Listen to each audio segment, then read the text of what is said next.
नमस्कार दोस्तों, आप लोगों के अमेजिंग स्टोरी में स्वागत है। आज आपको मैं एक भाई बहन के बहुत अच्छी कहानी लेकर आई हूँ।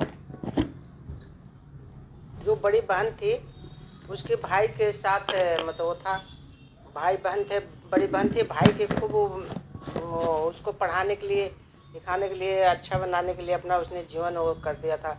पर भाई के शादी के बाद क्या होता है ये सुनिए। अनिल और सविता भाई बहन थे। सविता बड़ी थी, अनिल छोटा था। दोनों के माता पिता का स्वर्गवास हो गया था। सविता एक ऑफिस में काम करती थी। उसका भाई अनिल कॉलेज में पढ़ता था। एक दिन अनिल ने सविता से कहा, दीदी मुझे कॉलेज की फीस देनी है, मुझे कुछ रुपए चाहिए। सविता ने कहा, अभी तो मेरे पास पैसे नहीं है, कल तक मैं तुझे दे दूंगी। सविता ऑफिस से एडवांस मांगकर अनिल को पैसे देती है। वो अपने भाई को अफसर बनाना चाहती थी, इसलिए वो दिन में ऑफिस में काम करती थी और शाम एक घर में काम करती थी। कुछ दिन बाद अनिल की पढ़ाई पूरी हो गई। एक दिन अनिल ने घर आकर सविता को बताया, दीदी मुझे बहुत बड़ी कंपनी में मैनेजर की नौकरी मिल गई, अब तुम काम करने नहीं जाओगी। यह कहकर वह जिद करने लगा। हार कर कविता मान गई और उसने काम करना छोड़ दिया। अब वह केवल घर संभालती थी। ऐसे ही समय बीत रहा था। एक दिन अनिल कहा, दीदी मैं कुछ रुपए जोड़ लिए हैं, अब मैं आपकी शादी करना चाहता हूँ। यह सुनकर कविता ने कहा, नहीं भाई, पहले मैं तेरी शादी करूँगी, जब घर संभालने वाली आ जाएगी तो मैं भी शादी कर लूँगी। सविता ने एक अच्छी सी लड़की देखकर अमित की शादी कर दी। रोशनी को भाभी के रूप में पाकर सविता बहुत खुश हुई। धीरे धीरे रोशनी ने पूरा घर संभाल लिया। तीनों बहुत खुश रहने लगे। एक दिन रोशनी की माँ रोशनी से मिलने आई। उन्हें सविता शुरू से ही पसंद नहीं थी। मौका पाकर उसने रोशनी से कहा, तेरी ननद शादी नहीं करना चाहती है, यह तो जीवन भर तेरे पति की कमाई पर ऐश करना चाहती है, तू बहुत सीधी है। यह सुनकर रोशनी ने कहा, माँ तुम बेकार की बात कर रही हो, अनिल इनके लिए लड़का देख रहे हैं, जैसे ही मिल जाएगा शादी हो जाएगी। लेकिन रोशनी के माँ ने कहा, बेटी तू नहीं समझेगी, यह तेरे को कभी चैन से नहीं रहने देगी। अगले दिन अनिल ने सविता से कहा, दीदी मैंने आपके लिए लड़का देखा है, आप कहें तो बात आगे बढ़ाया जाए। लेकिन सविता ने कहा, नहीं भाई, मैं अभी शादी नहीं करना चाहती, जब करनी होगी आपको बता दूंगी। यह सुनकर अनिल और रोशनी को आश्चर्य हुआ। रोशनी के दिमाग में माँ की बातें गुजरने लगी। उसके बाद रोशनी का व्यवहार सविता के लिए बदल गया। वो अनिल को सामने कुछ नहीं कहती, लेकिन अनिल के जाने के बाद सविता से छोटी छोटी बात पर लड़ती थी। एक दिन सविता कहीं गई थी। अकेले में रोशनी ने अनिल से कहा, शादी क्यों नहीं करना चाहती? कहीं ऐसा तो नहीं तुम्हारी बहन हमेशा हमारे ऊपर बोझ बनकर रहने चाहती है? यह सुनकर अनिल को बहुत गुस्सा आया। उसने कहा, खबरदार मेरी दीदी के बारे में कुछ कहा तो वो जो चाहेंगी वही होगा।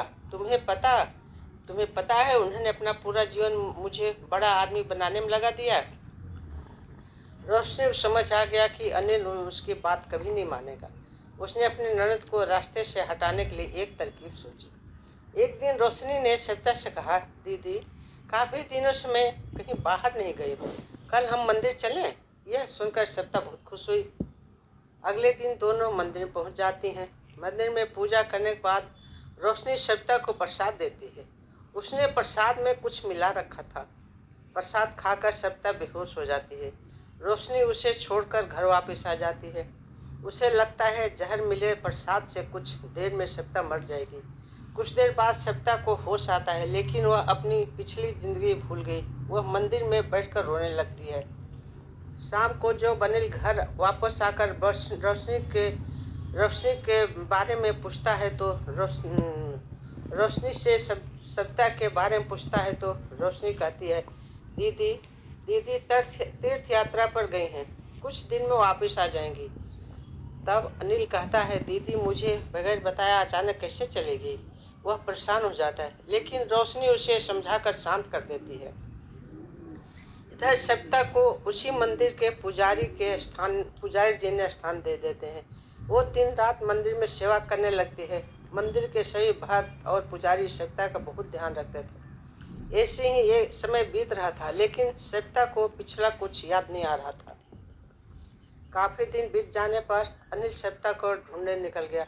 वह सविता को ढूंढता रहा, लेकिन सविता कहीं नहीं मिली। एक दिन वह थक हार कर उसी मंदिर में एक पेड़ के नीचे बैठा था। तभी वहाँ सविता आई। उसने कहा, भैया मंदिर में भंडारा शुरू हो रहा है, आप भी बैठकर भोजन कर लीजिए।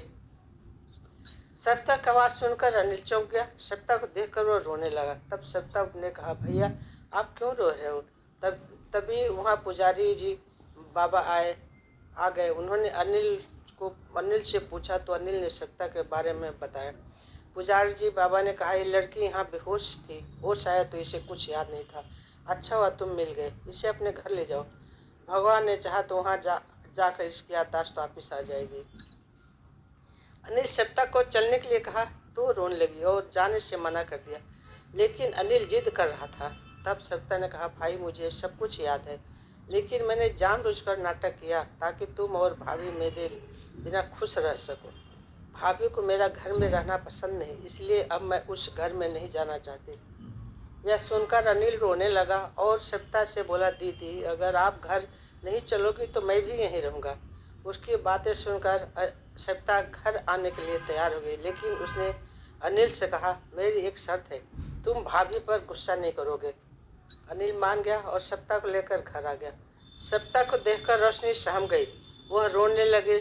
उसने अनिल और सविता से माफ़ी मांगी। सविता के कहने पर अनिल ने उससे माफ़ कर दिया।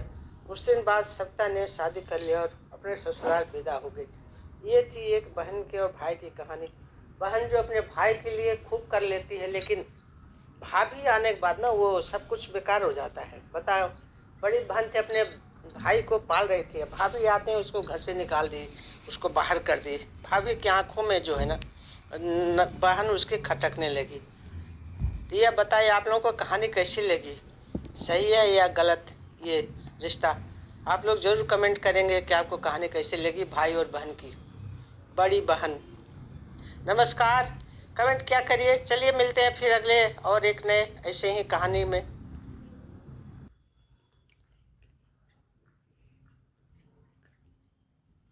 प्लीज़ सब्सक्राइब करें।